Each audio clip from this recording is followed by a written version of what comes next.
Gente que Fala, o melhor programa de debates do rádio brasileiro. Gente que Fala tem texto e direção geral do jornalista Fausto Camunho. Gente que Fala reúne de segunda a sexta-feira formadores de opinião para discutir as principais notícias do dia. Gente que Fala tem o selo de qualidade APCOM. Olá, olá! O programa Gente que Fala está começando pela Rádio 365, a sua rádio de todos os dias, por imagens no AltV, a TV da internet, nas redes sociais, Instagram, Facebook, o nosso canal no YouTube, tudo no ar, tudo ligadinho para você acompanhar a nossa jornada de hoje. E também tem a retransmissão às 10 da noite pela Rádio Cultura AM 990 de Dois Córregos, no Centro-Oeste Paulista e para 20 cidades lá daquela região. Pela próxima hora, gente, todo mundo aí, hein? Curtindo, comentando, compartilhando a transmissão do programa Gente que Fala. Sua interação também com a gente é bem legal pelo WhatsApp 973350038. Para perguntas aqui para os nossos entrevistados, 973350038. Eu sou o Mauro Friesman. E hoje é quinta-feira, o nosso espaço aqui aberto, sempre reservado para o gente do MPD que Fala. É a parceria nossa com o movimento do Ministério Público Democrático e o apoio da Câmara Brasileira de Diagnóstico Laboratorial, a CBDL. Vamos conhecer então os nossos entrevistados de hoje, os nossos convidados, que vão debater os temas propostos por aqui.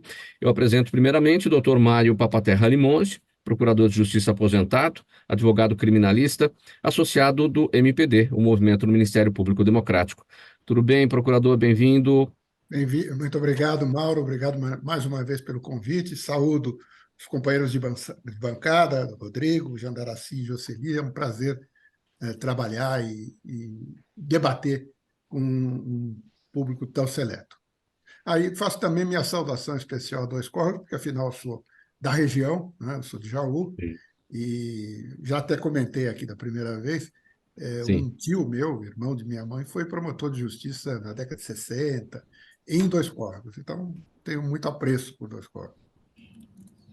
Obrigado pela presença, doutor Limonge. Eu vou apresentar aqui também a professora, empresária e palestrante Jandaraci Araújo, conselheira de administração e cofundadora do Conselheira 101. Tudo bem, professora Jandaraci? Obrigado mais uma vez pela presença com a gente. Eu que agradeço mais uma vez o convite, parabenizo aqui os colegas, o Mário e a professora Joseli por estar aqui conosco. Obrigada pelo convite mais uma vez.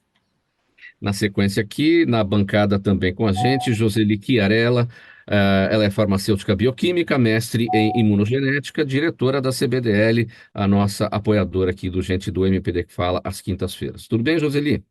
Olá a todos, bom dia, boa tarde, e vamos ter aqui uma discussão sempre enriquecedora, né? Como sempre fazemos. Obrigado pela presença. E o doutor Rodrigo Bertocelli, também com a gente, advogado, ele é presidente do Centro de Estudos de Integridade e Desenvolvimento. Tudo bem, doutor Rodrigo, como está? Boa tarde, Mauro. Mais uma vez, obrigado pela oportunidade. Cumprimento a todos e a nossa audiência também. Então vamos lá, todos apresentados, nosso primeiro assunto do Gente do MPD que Fala desta quinta-feira. O jornalista russo Alexander Rybin, que prometia divulgar detalhes da corrupção gigantesca no território ucraniano ocupado pelo exército russo, foi encontrado morto na beira de uma estrada na região de Mariupol. A causa oficial de sua morte teria sido uma doença cardíaca, mas a informação divulgada pela mídia russa é vista como suspeita. Considerado pró-Kremlin, o jornalista Alexander Rybin fazia reportagens sobre a invasão da Ucrânia pela Rússia e, recentemente, havia mudado seu posicionamento, passando a criticar fortemente as autoridades da região. Começo com o procurador Limonge a respeito desse tema. Procurador, o que que esse episódio nos revela? Dentro daquele contexto, né, da guerra, onde as versões são sempre contraditórias, nunca se sabe exatamente quem está falando a verdade e quem não está, né? Como se diz, né, na guerra, a primeira vítima é a verdade, né? E em se tratando de fatos ocorridos neste ambiente, é evidente que a gente vê com naturais reservas. É justa a reação de todos quando não acreditam numa morte natural, não é? A postura do jornalista, que era pró-Kremlin e deixou de ser, evidentemente levanta suspeitas e suspeitas bastante razoáveis diante dos antecedentes de várias outras mortes inexplicáveis ou explicáveis, mas não colocadas de maneira oficial. É de se lamentar que isto continue a ocorrer na região, é de se lamentar que a verdade sempre seja vítima de governos autocratas, e o que é preciso, se é que isso não ocorre, é que se deixe bem claro, não é, o nosso repúdio a esse tipo de coisa. Quer dizer, não se pode tratar com naturalidade este tipo de ocorrência. Um jornalista, ainda que possa cometer aqui ou ali um erro, ele não pode ser, evidentemente, vítima de homicídio. A notícia fala em ameaçar divulgar corrupção. Eu aprendi, ao longo da vida, que não é uma boa política ameaçar. Ou você narra os fatos, se você tem os fatos, ou você transforma esses fatos em notícia e aí você está mais coberto, ou a chantagem, se é que houve chantagem, eu não estou dizendo, mas a notícia diz que o jornalista ameaçava divulgar gigantesca corrupção. Não é uma boa ideia. Sim, porque aí acaba entrando no âmbito da chantagem, né? Alguma ameaça, alguma. A chantagem de lado a lado, né? Claro. Assim, na minha atividade como promotor, eu aprendi que você não deve ameaçar ninguém, você deve agir. Você deve. Eu me lembro quando eu entrei na carreira, foi outro dia, foi 47 anos atrás, os procuradores diziam que você tinha duas armas para a letra R: requerer e recorrer, né? Então, se você tem alguma coisa para dizer, requeira, diga, não ameace. Sim. Doutor Rodrigo, sua percepção sobre esse nosso primeiro assunto, o jornalista que ameaçava divulgar corrupção no caso lá da guerra, da invasão, né, da Rússia, na Ucrânia, encontrado morto, supostamente por uma doença, cardíaca, enfim, mas a versão é contestada, né? Bom, Mauro, de fato há suspeitas razoáveis, como foi dito, na guerra a primeira vítima é a verdade, e a guerra também é uma guerra de narrativas, e há interesses econômicos por trás de uma guerra e também oportunidades para a corrupção. O que é necessário nesse momento é que seja realizada uma investigação minuciosa, imparcial, para se esclarecer essas circunstâncias. A suspeita razoável ela nasce em países em que a liberdade de imprensa ela está ameaçada. Caso de jornalistas independentes que investigam a corrupção acabam mortos, sem uma explicação convincente, são preocupantes e, portanto, precisam de uma investigação precisa para que toda a sociedade, a comunidade internacional, saiba do desfecho dessa história. Joseli, sua percepção sobre esse tema é tudo que é necessário, evidentemente, né, como já destacaram o Dr. Rodrigo e o procurador Limonge, a investigação, mas o que é mais difícil é justamente chegar à verdade, por se tratar de uma questão de guerra, em se tratando de problema de saúde, supostamente, né, quais são os caminhos que o setor da saúde teria para poder buscar a verdadeira versão? Ó, a gente, quando recebe a notícia, a gente vai procurando os detalhes sórdidos aí, né? Então, tem uma palavrinha chamada cardiomiopatia, que eu imagino que este era muito jovem, tinha 39 anos esse jornalista, né? Então, assim, cardiomiopatia é um quadro muito fácil, quer dizer, quando faz autópsia, se tinha uma cardiomiopatia, é evidente. Agora, a gente não consegue saber, num sistema como é o sistema russo, se a gente pode confiar nesse tipo de trabalho, nesse tipo de profissional e nesse tipo do laudo. E a cardiomiopatia, ela é uma doença de evolução lenta, mas pode morrer gente jovem de cardiomiopatia? Pode. trazendo aqui para a realidade brasileira, a gente já não teve situações de jogador de futebol que morre subitamente porque tinha doença de Chagas, por exemplo. Então, é possível, né? Agora, essa tecnicamente é uma investigação realmente muito simples, né? Porque o sinal é evidente. Agora, é, confiar na fidedignidade das informações e na lisura, assim, nós vamos aí para esse universo que realmente tudo muito questionável, esse tipo de envolvimento, as coisas, das informações que vêm da Rússia, né? Vamos ouvir aqui o entendimento também da professora Jandaraci. Olha, dito que o promotor já falou, dito tudo que a gente já conversou aqui, primeiro, quando você tem uma comprovação muito clara de que está acontecendo algo suspeito em alguma operação, principalmente operação militar, e tendo acesso e possibilidade de divulgar, já deveria ter divulgado, né? E conhecendo o histórico, aqui a gente trazendo um histórico, da forma como a Rússia lidar com qualquer forma de adversário, parece-me uma coisa suspeita, né? Alguém tão jovem que estava fazendo uma cobertura de guerra, acompanhando o exército russo, de repente tem um probleminha no coração.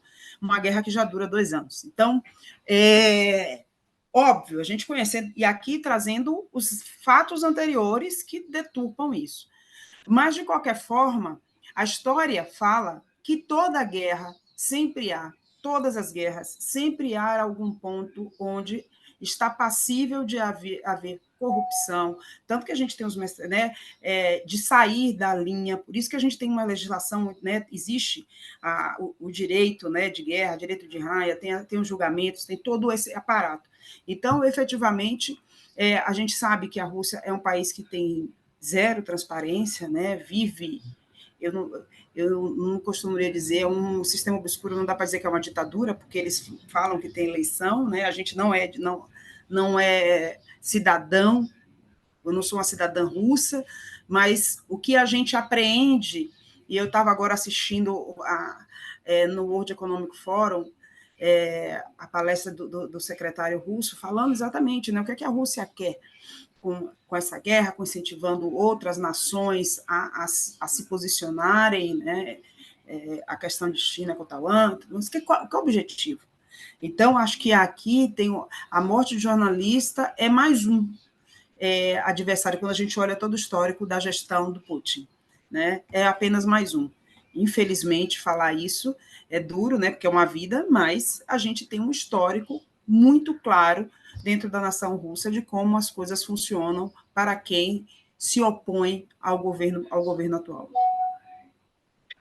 Muito bem, a gente prossegue aqui com o programa Gente que Fala, edição de quinta-feira, sempre ao Gente do MPD que Fala, parceria nossa com o movimento do Ministério Público Democrático, o apoio da Câmara Brasileira de Diagnóstico Laboratorial, a CBDL. Pela 365, a sua rádio de todos os dias, TV, TV da internet, redes sociais e a retransmissão pela Rádio Cultura AM 990, às 10 da noite, lá em Dois Córregos, no Centro-Oeste Paulista e 20 cidades da região. Professora Jandaraci, eu continuo com você aqui no próximo tema. Vamos falar sobre o seguinte agora. Olha, o pastor Everaldo, vice-presidente do Podemos, recebe R$ 25 mil mensais do partido. É o mesmo salário que ele tinha como presidente do extinto PSC, a legenda que foi incorporada pelo Podemos em junho do ano passado. Muito bem, o pastor Everaldo, aliado de Bolsonaro e responsável pela bênção que o ex-presidente recebeu no Rio Jordão, em Israel, é réu por corrupção na Justiça Federal. Ele e 2 de seus filhos foram presos em 2020 e o pastor era acusado de chefiar uma organização criminosa que desviava recursos públicos da saúde e de estatais ao lado do então governador do Rio de Janeiro, Wilson Witzel. Bom, essa notícia a gente não precisaria comentar muito a respeito do salário do pastor, mas a situação dele enquanto réu, aí sim, afinal de contas, a informação que faz com que a gente discuta tudo isso aqui é que no final de 2021 o Podemos era considerado partido da Lava Jato, que tinha na época o o ex-juiz Sérgio Moro, hoje senador, e também o deputado cassado, né, Deltan Dallagnol. Naquele momento, eles anunciaram que concorreriam nas eleições de 2022 pelo Podemos, que era o partido da Lava Jato, que hoje abriga o pastor Everaldo. Professor. Olha, eu vou falar o seguinte, essa questão da religião com política nunca foi um bom sinal, né? Então, não é a questão do salário, é a questão de estar todo mundo envolvido em algum caso de corrupção. Então, não orna muito a gente ter, à época, dois grandes defensores de combate à corrupção, como foi o Moro e o Dallagnol, que levavam essa bandeira, né, hasteavam a bandeira do combate à corrupção, com uma pessoa ré em corrupção, como presidindo o partido onde eles estavam.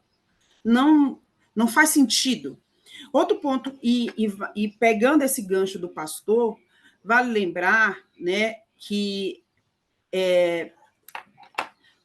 a ala evangélica no Brasil, ela foi beneficiada durante o governo Bolsonaro de uma forma constrangedora, talvez até assintosa. Vide agora a questão de isenção de imposto de renda para pastores, que acaba de ser revogado.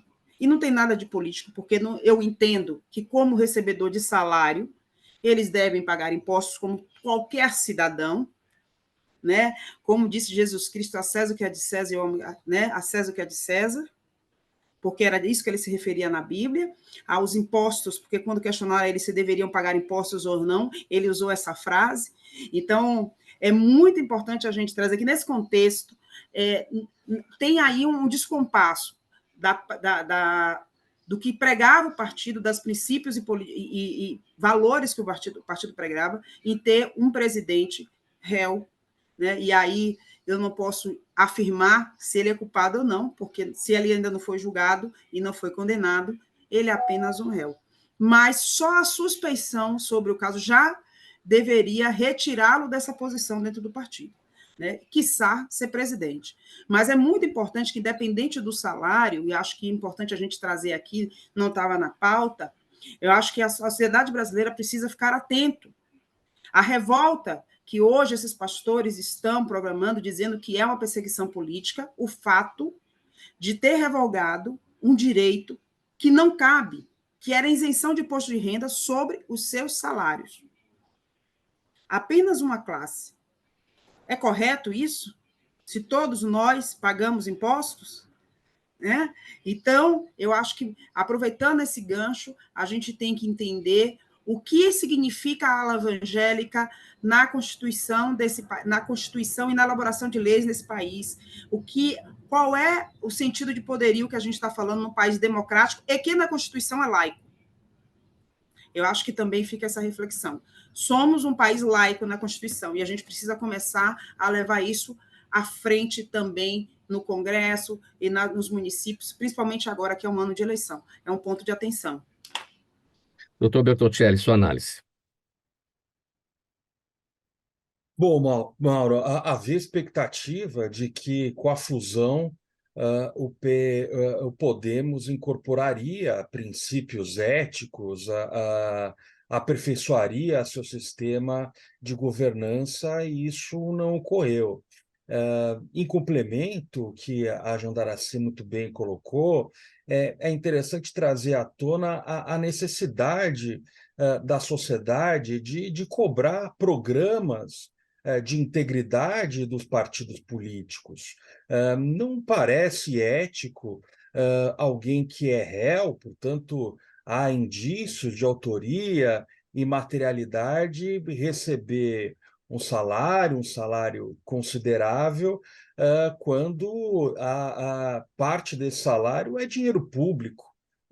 E um partido político, como qualquer pessoa jurídica, precisa prevenir, detectar, remediar atos de não conformidade, e isso significa não tolerar, dar o exemplo, ter controle. E isso não ocorreu. Portanto, há muito que se evoluir em termos de governança e integridade na gestão dos partidos políticos sobretudo, especialmente, porque há dinheiro público envolvido. O que é importante se levar em consideração quando há essa situação de fusão? Por exemplo, o Podemos, ele incorporou o PSC, que não atingiu cláusula ali por conta da falta de votos, né?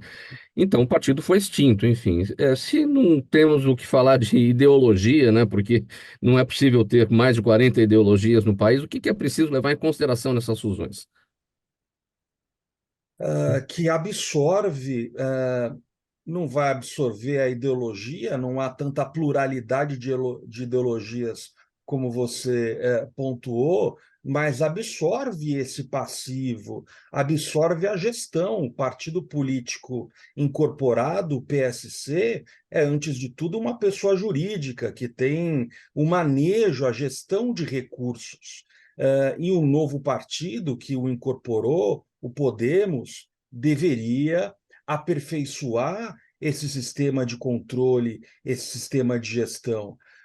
Além de conduzir política, um partido político é uma pessoa jurídica e precisa ter mecanismos de controle dos seus recursos, mais uma vez, sobretudo considerando que há recursos públicos envolvidos. Joseli, sua análise. É, a gente aqui, brasileiros de maneira geral, mas também não generalizando, a gente aqui, usando a expressão popular, a gente passa o pano para muitas coisas. Então, o fato de ter um pastor acusado de chefiar uma organização criminosa e uma série de outras coisas, e a sociedade brasileira aceita que ele seja colocado numa posição de liderança. Então, estes fatos eles já seriam desabonadores, a gente não poderia aceitar esse tipo de situação, mas nós somos muito permissivos para esse tipo de situação. E quando a gente fala desses acordos entre os partidos políticos, o objetivo é sempre aquele que está por trás de alguma coisa, nunca é o objetivo de fazer uma fusão de ideologias e de alguma coisa. A gente sempre tem um objetivo. Eu acho que isso é um mal da sociedade brasileira e a preocupação é que a gente não foi até agora e eu coloco em dúvida se a gente seria capaz de reverter este tipo de situação e ter assim alguma um compliance nacional, entendeu? Que toda a população, todos os países atendessem a esse tipo de coisa. É uma mudança muito importante que precisa acontecer numa nação, mas às vezes fica um pouco desanimada com a capacidade que a gente tem de atuar de forma clara e efetiva para que esse tipo de situação não ocorra mais. Mas também há um desligamento, né, Joseli, da própria, uma desconexão, né, do que a Da sociedade sociedade. tem em relação a isso tudo, porque o tempo vai passando, isso tudo aconteceu. Eu estava falando aqui do Partido da Lava Jato, o Podemos, né, considerado Partido da Lava Jato, em 2021. Isso já tem 3 anos. Pastor Everaldo, quem será que pensa nele ainda?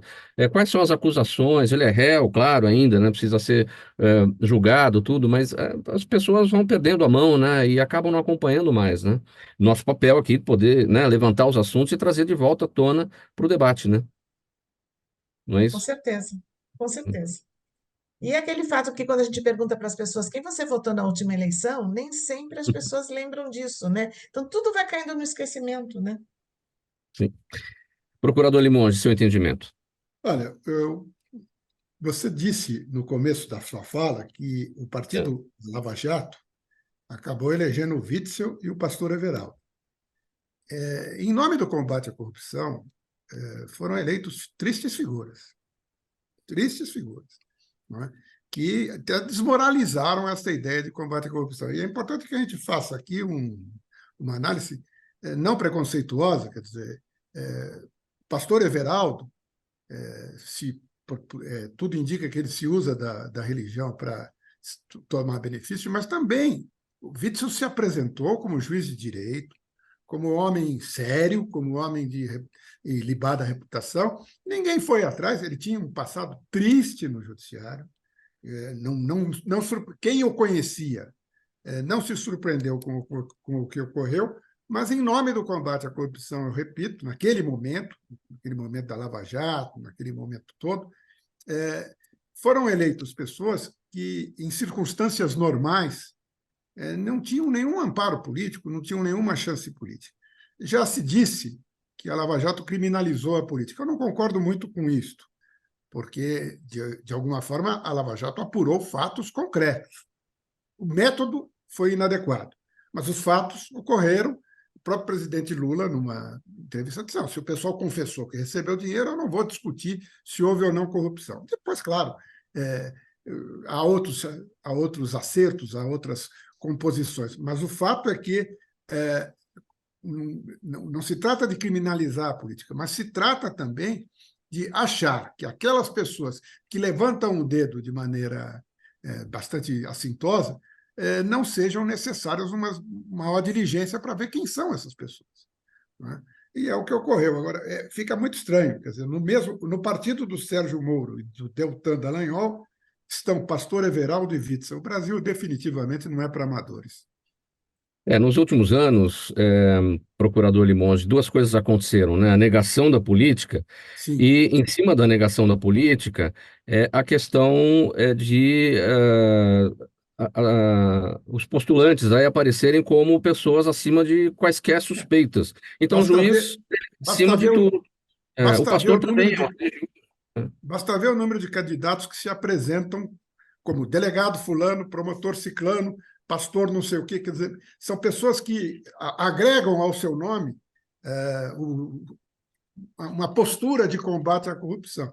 E isso é muito ruim, porque é evidente que ninguém é a favor da corrupção, ninguém é a favor das negociatas, mas também é preciso separar o joio do trigo, ver quem são essas pessoas que se posicionam como arautos da moralidade. Sim. Vamos seguir aqui com o programa Gente que Fala, edição de quinta-feira, é o nosso Gente do MPD que Fala, parceria com o Movimento do Ministério Público Democrático, o apoio da Câmara Brasileira de Diagnóstico Laboratorial, tudo pela 365, a sua rádio de todos os dias, AltV, TV da internet, as redes sociais também à sua disposição, Instagram, Facebook, o nosso canal no YouTube, e 10 da noite, gente, a reapresentação na Rádio Cultura AM 990, de Dois Córregos, no Centro-Oeste Paulista. Joseli, daqui 2 dias é seu dia. Não é 20 de janeiro, vários dias. Mas dia 20 de janeiro é o dia do farmacêutico, e o farmacêutico, o profissional considerado o atual estrategista da saúde, né, por sua atuação abrangente. É assim, hoje em dia o seu trabalho na farmácia vai além da simples dispensa de medicamentos, aplicação de injeções. O farmacêutico também avalia a pressão arterial, orienta sobre vacinas e, mais recentemente, passou a realizar testes de triagem, ajudando a esclarecer os pacientes conforme os resultados obtidos. É verdade, né? O profissional considerado, então, o atual estrategista da saúde por essa enormidade, por essa abrangência cada vez maior, não é, Joseli? Na verdade, se a gente for pensar na farmácia como unidade de saúde, eu acho que é o sistema mais capilarizado que a gente tem, porque nós temos no Brasil 92 mil farmácias, e obrigatoriamente você tem que ter um farmacêutico lá. Quando a gente sai dos grandes centros, a gente tem a farmácia como um ponto de apoio importante, porque o paciente vai lá, às vezes ele quer um conselho, ele bate papo com o farmacêutico, né? Quer dizer, a farmácia nas cidades grandes ela tem uma característica, nas cidades pequenas tem outra, né? Eu sou farmacêutica há 40 anos, por incrível que pareça, né? Tá bem. E mudou muito. A gente tinha o farmacêutico da botica, né, que fazia as preparações, e hoje a área de atuação dos farmacêuticos é extremamente ampla. Então, ela, além das 92 mil farmácias, a gente tem a atuação nos laboratórios de análises clínicas, nas questões regulatórias, que isto não existia quando eu estudei. Isto é uma atuação que foi criada depois com a criação da Anvisa, né? Então, eu acho que ela é recomendo como profissão, porque tem um campo muito diversificado. Para quem gosta de pessoas, o balcão da farmácia é interessante. Para quem não gosta de pessoas, o laboratório de pesquisa pode ser interessante. Então, é uma profissão que tem muita forma de atuar. né? O que que o farmacêutico pode fazer no balcão da farmácia, além de ouvir o cliente, né, e ser psicólogo, muitas vezes? Na Brincadeira. verdade, o farmacêutico pode prescrever, não é tudo. O farmacêutico pode prescrever aquilo que a gente chama em português, eu nem sei se tem um nome, a gente chama de OTC em português, que é aquele medicamento que não precisa de receita médica.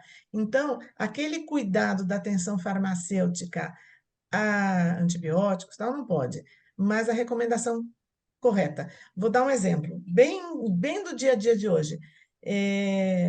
O indivíduo chega lá na farmácia, tem uma febre, como talvez uma síndrome gripal, um sintoma muito difuso que pode ser um monte de coisa. Hoje dá para testar dengue, por exemplo, na farmácia. E uma coisa super importante é não tomar aspirina quando tem dengue. Então, esse tipo de orientação muito simples, e isso é uma prescrição, quer dizer, vai tomar outro antitérmico que não seja a aspirina. Esse tipo de coisa, de ver, por exemplo, eu fui no médico A, no B e no C, eu tenho 3 prescrições. Será que pode tomar isso tudo junto? Em idoso é super comum ter essa super prescrição, então o farmacêutico é a pessoa que pode harmonizar isso tudo também, né? Para não, evitando aí os problemas de supermedicação, né? Bom, a área é muito ampla, não é, Joseli? Mas falando ainda do farmacêutico na farmácia, como é que a gente identifica o farmacêutico? Porque você chega na farmácia, tem várias pessoas trabalhando no balcão ali, né? É para pegar a receita e fazer ali a dispensa dos medicamentos, né? E a gente fica na expectativa de ter ali um farmacêutico devidamente identificado, com seu avental, né? Enfim, mas nem sempre isso acontece. Bom, avental todo mundo usa, mas tem que ter hoje tem um crachá e o farmacêutico está nomeado, porque a função dele é ser farmacêutica. E as farmácias precisam ter, se ela funcionar 24 horas, ela precisa ter mais de um farmacêutico. Então, hoje a gente tem uma cadeia ali na farmácia que, além do farmacêutico, eu tenho o pessoal do atendimento no balcão, mas o farmacêutico deve estar identificado no crachá como. A gente pode perguntar, essas coisas não ofendem. E nas farmácias tem um quadrinho ali também que nomeia os farmacêuticos e o horário de trabalho. Isso é de acordo com a legislação. Então, a gente tem que ter acesso a esta informação. O dono de uma farmácia tem que ser farmacêutico? O dono não.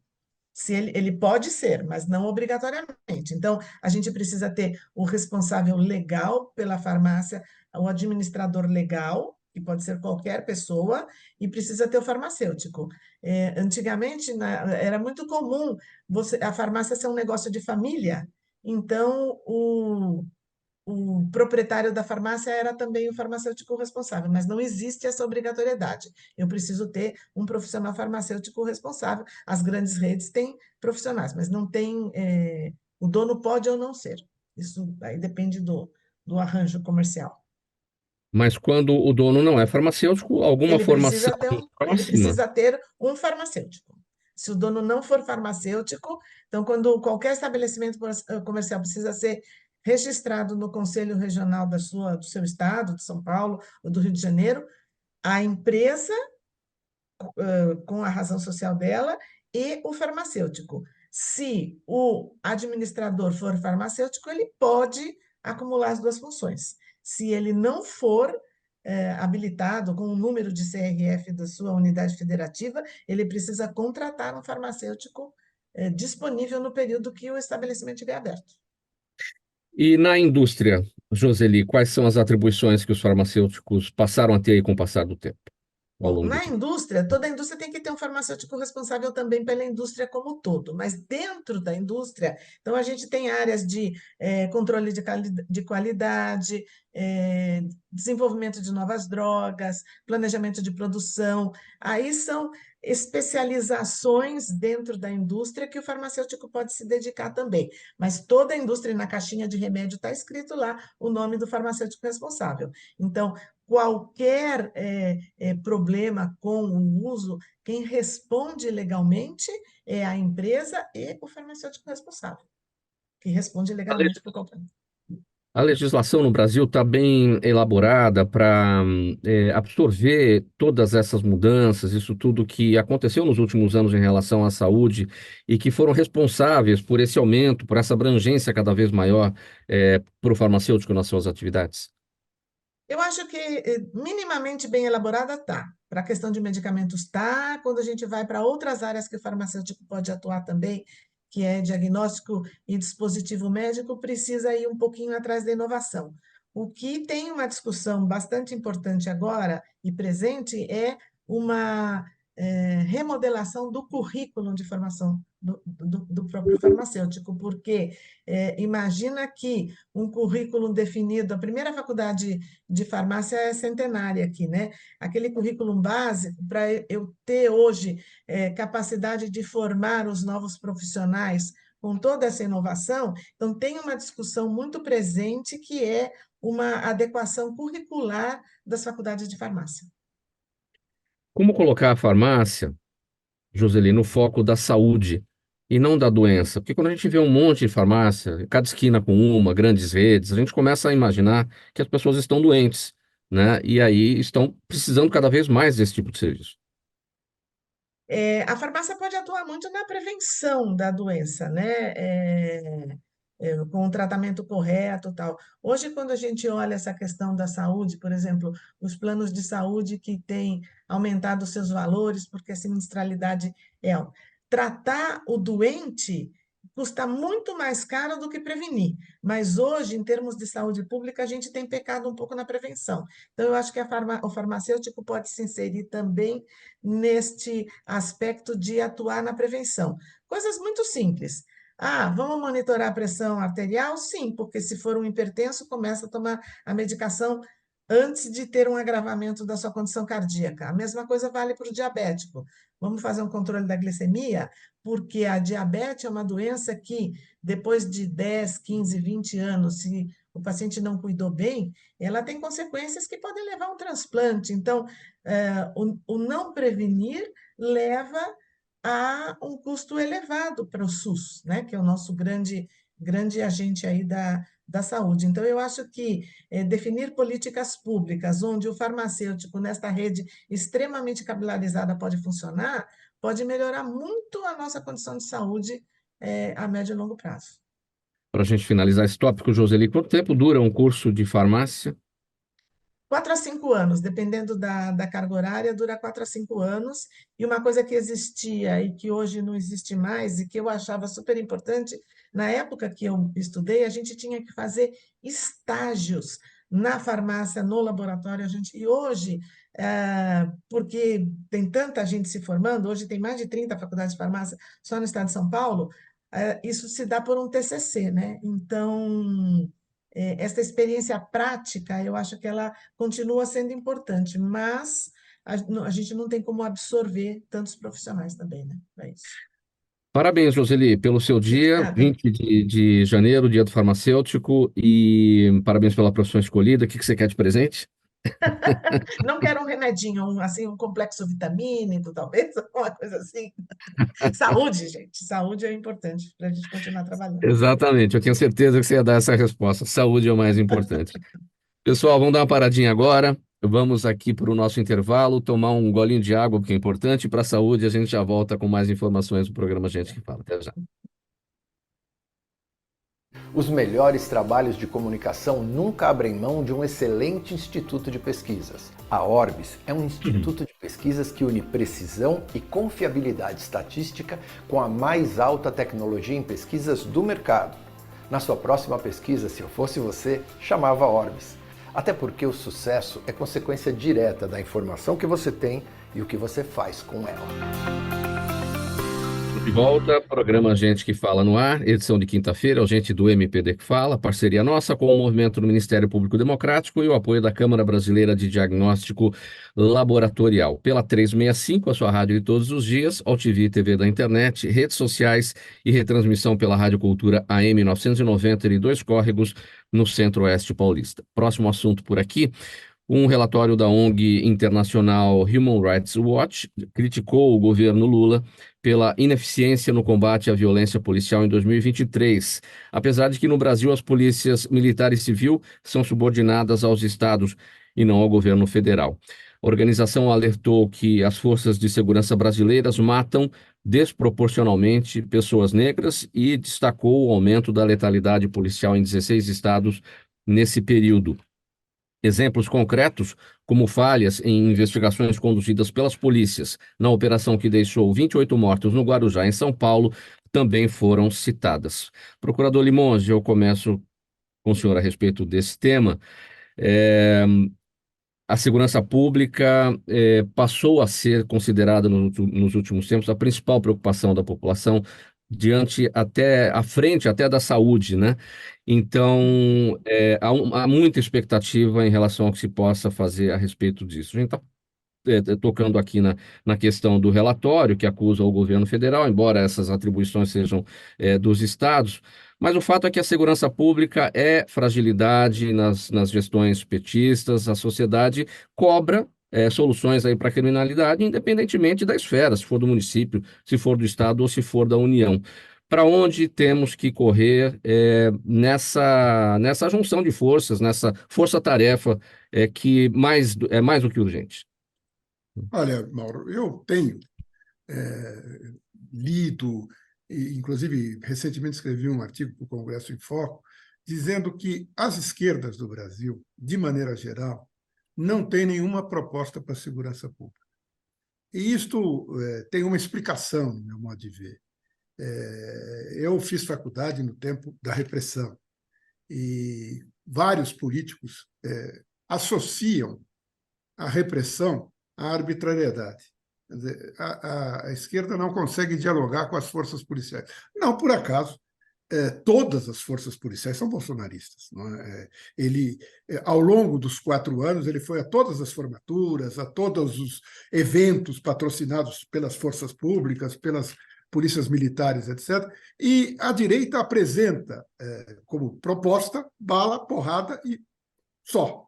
Enquanto a esquerda diz que o problema da violência é um problema social e que, portanto, deve ser resolvido a longo prazo.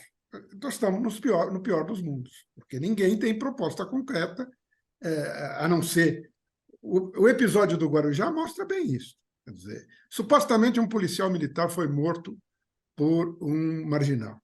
Isto exige uma reação. Exige uma reação. Uma reação dentro da lei. Quando você pratica uma ação policial em que deliberadamente você sonega a transparência, retirando dos policiais que estão agindo as máquinas acopladas ao corpo, você já admite que a solução para o combate à violência é fazer do órgão repressor também violento. Então, as críticas que se fazem ao governo federal, embora você tenha razão quando você diz que segurança pública é uma questão dos estados, mas ao longo da campanha houve uma crítica contumaz à violência policial. Não é?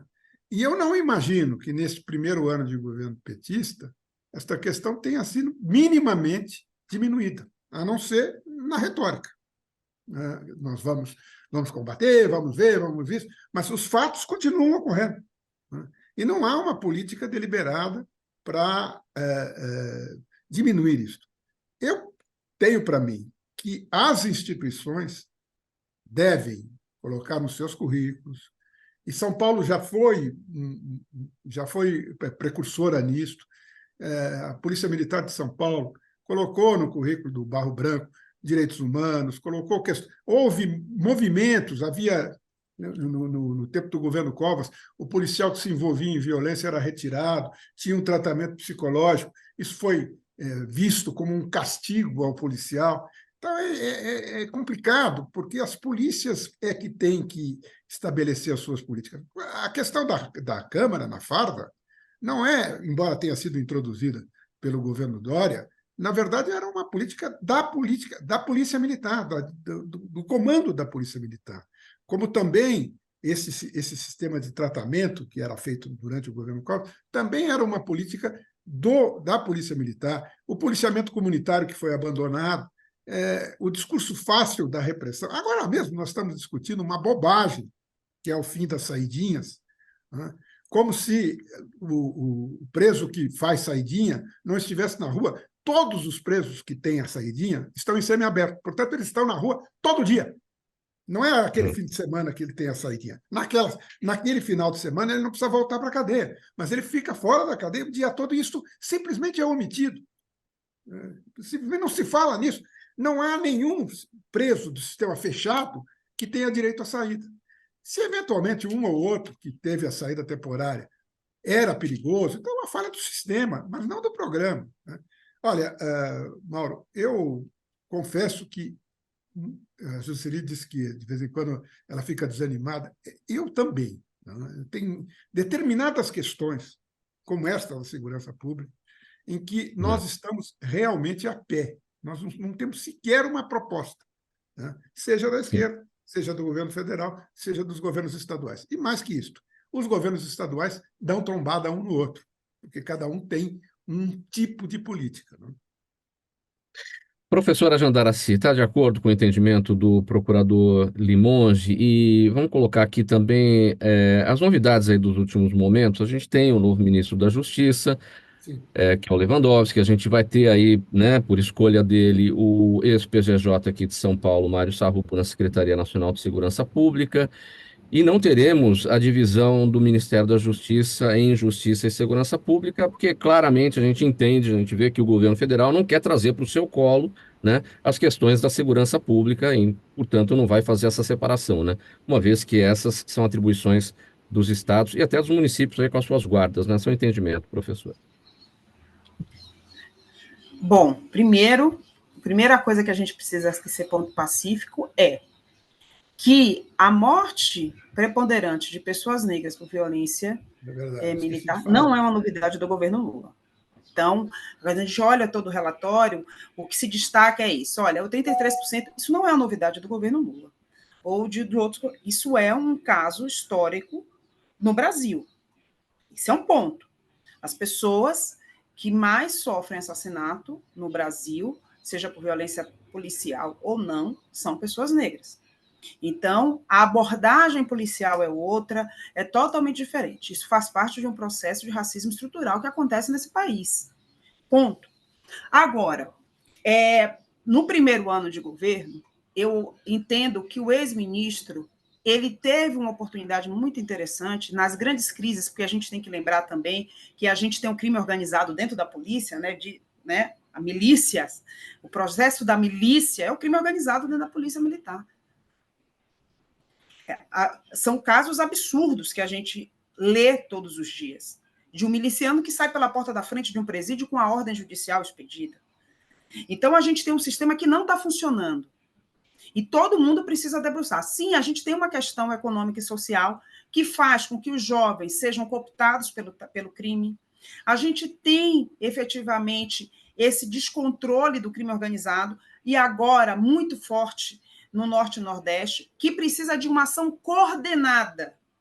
Eu acho que não é papel do governo, particularmente o governo federal, ser polícia dentro dos estados e municípios. Exercer o papel de polícia, mas a gente precisa de uma coordenação. Meu entendimento é que a gente precisa de ações coordenadas para combater o crime organizado. Porque os absurdos que a gente vem presenciando de ações do crime organizado, no Rio de Janeiro, na Bahia, inclusive, e Nordeste afora, é absurdo. A gente está falando de volta ao cangaço, de ações articuladas como similares ao cangaço dentro do Nordeste, no interior do Brasil. A gente está falando de uma organização criminosa cobrar da prefeitura de um dos maiores estados do Brasil para fazer uma obra. Acabou. Quando a gente tem esse tipo de situação, acabou. Sim. O que a gente vai discutir da agora em diante? É um combate organizado ao crime, que sim pode ser encabeçado pelo governo federal. Doutor Rodrigo, prender bandido, a polícia prender bandido e a justiça soltar bandido é o tal do enxugar gelo, todo mundo fala em qualquer mesa de bar. O que precisa ser feito, de fato, e já foi falado isso muitas vezes, é correr atrás do dinheiro, é sufocar as organizações, porque é ali que você vai impedir o trabalho, ou seja, é a prevenção de fato. Evitar que o crime organizado trabalhe. Por que a gente não consegue caminhar nesse ponto?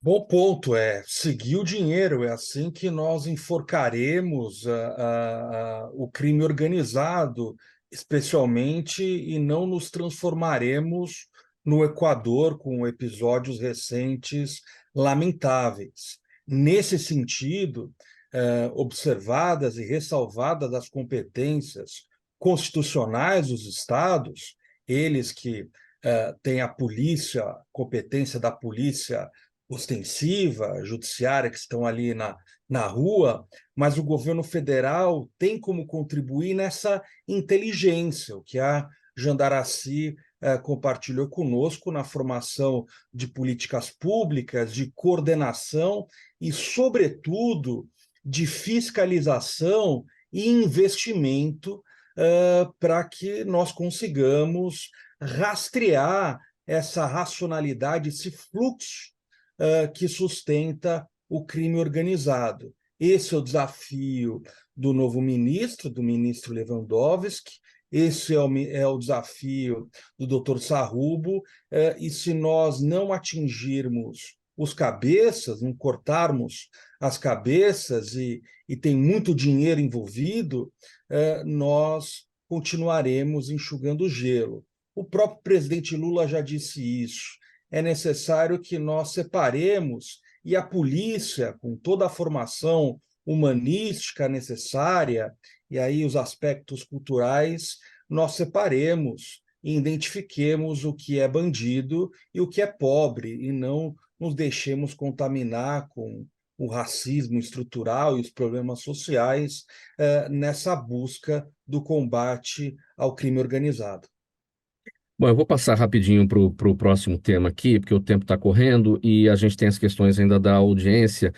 Joseli, eu vou te poupar dessa, mas eu vou te fazer aqui já, vou fazer uma introdução aqui para te perguntar o seguinte: após um ano das invasões lá dos prédios públicos em Brasília, 8 de janeiro, enfim, e a menos de 9 meses das eleições municipais, o que é preciso fazer para evitar novos ataques à democracia? Essa pergunta vem a partir de um editorial do jornal O Globo, que destaca uma entrevista dada ao Globo pelo ministro do Supremo, Alexandre de Moraes, e ele fala a respeito aí da lei das fake news, já amplamente debatida e que não tem razão de ficar parada lá no Congresso. Enfim, a falta de regras que transformou as redes sociais e os aplicativos aí nesses centros de desinformação. Seu entendimento? Bom, eu espero que a gente, e quando eu falo a gente, não é só o Brasil, seja capaz de alguma forma regulamentar isso. As ferramentas eletrônicas que a gente tem hoje, antes a gente falava assim, eu li alguma coisa e que alguém escreveu pode não ser verdade, mas agora você vê coisas que podem não ser verdadeiras. Essa semana eu vi uma imagem de um incêndio no Louvre, em Paris, que era absolutamente crédula, entendeu? Quer dizer, alguém que olha isso. Então, como que eu vou regulamentar sem cercear o direito à informação de coisas que têm uma tecnologia que cada vez mais transcende o limite da compreensão e do alcance da gente? Eu imagino que tenha gente muito competente para fazer isso, mas essas novas ferramentas tecnológicas que podem ser usadas tanto para o bem, tanto para o mal, eu costumo dizer, na minha área de atuação, que a regulamentação vem a reboque da inovação. Então, a inovação traz a necessidade. Como que a gente pode regulamentar essa coisa das fake news com imagens, que você pode hoje colocar fala na boca das pessoas, colocar pessoas nos lugares que elas nunca estiveram.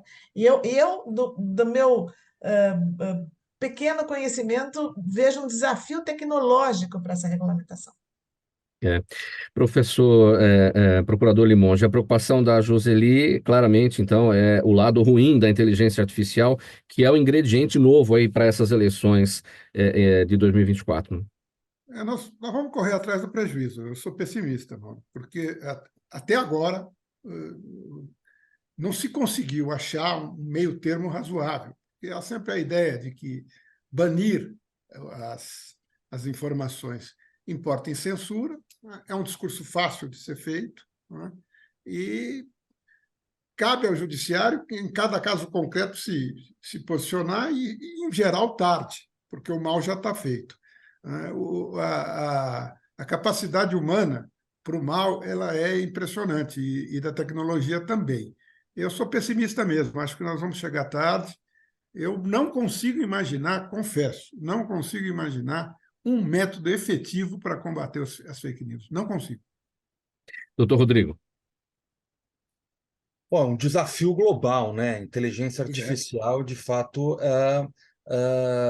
está trazendo novos desafios. É um equilíbrio entre liberdade de expressão e censura.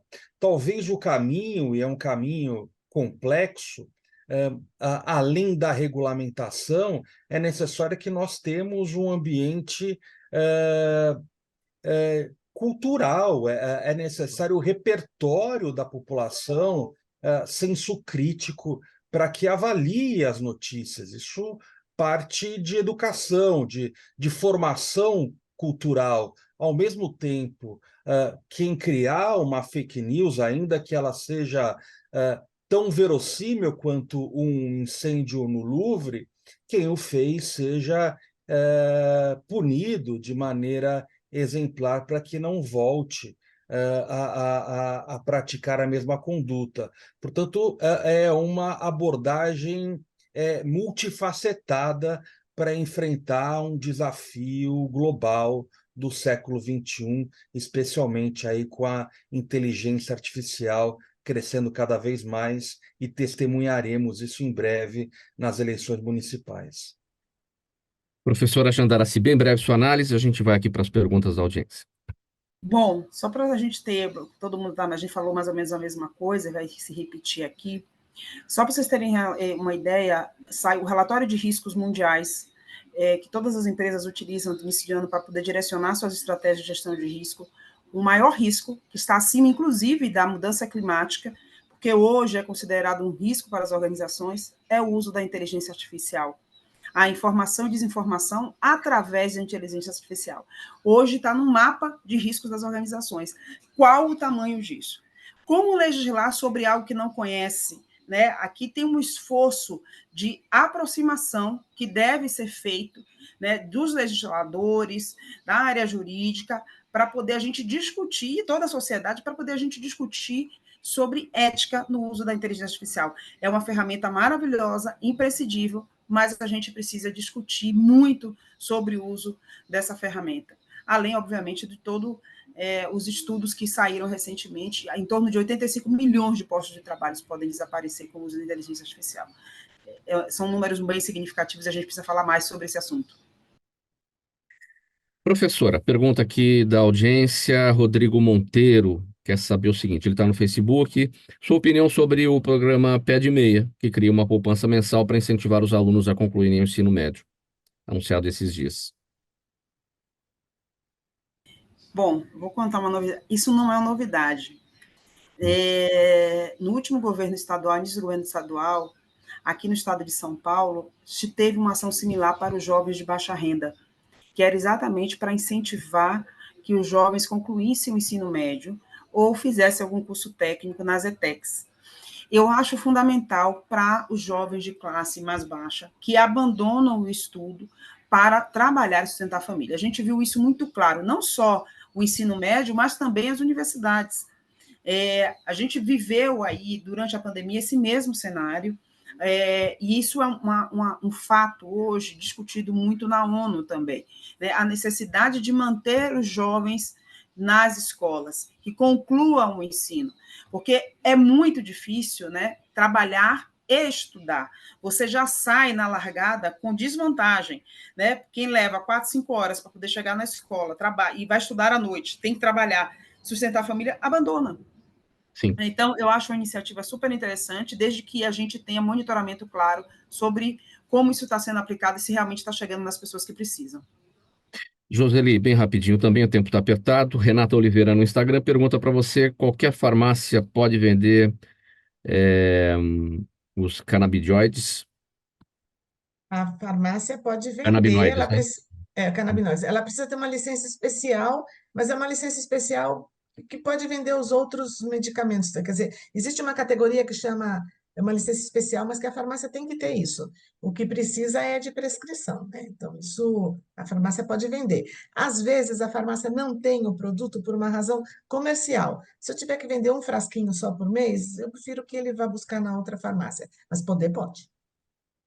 Jaime do Jardim Bonfilholi, aqui em São Paulo. Obrigado, Jaime. Doutor Limonge, quais são as consequências jurídicas para um motorista que se recusa a se submeter ao exame de dosagem alcoólica? Pode ser invocado o direito de não produzir provas contra ele mesmo? É a pergunta aqui do Jaime. A jurisprudência aceita Hum. a postura de não produzir prova contra si mesmo, mas também aceita, e não poderia ser de outra maneira, provas complementares que acabam dispensando este exame, né? O depoimento dos policiais, a própria postura do motorista que se recusa a fazer o exame já é um indício desfavorável a ele. Na prática, não tem sido bem sucedido, eu digo, sobre termos processuais, esta postura, porque a condenação acaba vindo com o depoimento dos policiais, com o depoimento de transeuntes, enfim. É justo, é um direito do réu, mas não é uma bala de prata. Certo. Doutor Rodrigo Bertoncelli, a última pergunta bem breve também. No YouTube, a Daniela Neves diz o seguinte: primeiro ela contextualiza, ela diz assim, num artigo recente, você afirma que a integridade nos setores público e privado é o alicerce que sustenta a competitividade para que o país possa crescer. Aí a pergunta dela, em cima disso, há esperança para o Brasil? Sem dúvida, né? Embora o Brasil não seja para amadores, né? E outra frase aí também clássica, no Brasil até o passado é incerto, né? Atribuída a Pedro Malan, mas é necessário que nós tenhamos otimismo, né? E sem integridade nessas relações, nós não teremos uma sociedade saudável, e negócios rentáveis, e políticas eficientes. É necessário ter otimismo e toda a sociedade engajada para que nós construamos um futuro melhor. Em cima dessas frases bacanas, né, especialmente essa de que o Brasil não é para amadores, não é, doutor Bertoncelli? O bom Vinícius de disso tudo, Moraes, né? né, Do Vinícius, é, né? sim, o bom disso tudo é que nós temos certeza que somos profissionais, né, porque estamos aqui, né, não somos amadores, não é? Muito bom, gente. Vamos colocar um ponto final nessa edição do programa Gente que Fala de hoje. Sempre às quintas-feiras, o Gente do MPD que Fala, a parceria nossa com o movimento do Ministério Público Democrático e o apoio da Câmara Brasileira de Diagnóstico Laboratorial. O agradecimento em nome de toda a nossa equipe, ao Dr. Mário Papaterra Limonge, procurador de Justiça aposentado, advogado criminalista atualmente, associado no movimento do Ministério Público Democrático. Professora, empresária, palestrante Jandaraci Araújo, conselheira de administração e cofundadora do Conselheira 101, Joseli Chiarella, farmacêutica bioquímica, mestre em imunogenética, diretora da CBDL, daqui 2 dias é o dia dela, dia da farmacêutica, parabéns mais uma vez, e o advogado doutor Rodrigo Bertoncelli, presidente do Centro de Estudos de Integridade e Desenvolvimento. O programa Gente que Fala é sempre realização da ABCom, apresentação minha, Mauro Friesman, pauta e redação do Pedro Schiavon, Zenilda Salvato, nossa diretora de produção, no apoio técnico hoje, o Ricardo Godoy aqui com a gente também, o Fausto Camunha, jornalista Fausto Camunha na direção geral, e você do outro lado, você espectador, internauta, ouvinte, a razão da nossa presença aqui todos os dias. A gente volta amanhã a partir do meio-dia, pela 365, a sua rádio de todos os dias, AltV, TV da internet, redes sociais e a reapresentação a partir das 10 da noite, pela Rádio Cultura AM 990 e 2 córregos no Centro-Oeste Paulista. Para quem vai continuar aqui com a gente na 365, vem aí, programação musical, o melhor aí da música mundial, da música internacional e brasileira também para você curtir na 365. A gente volta amanhã. Um abraço, tchau, até lá.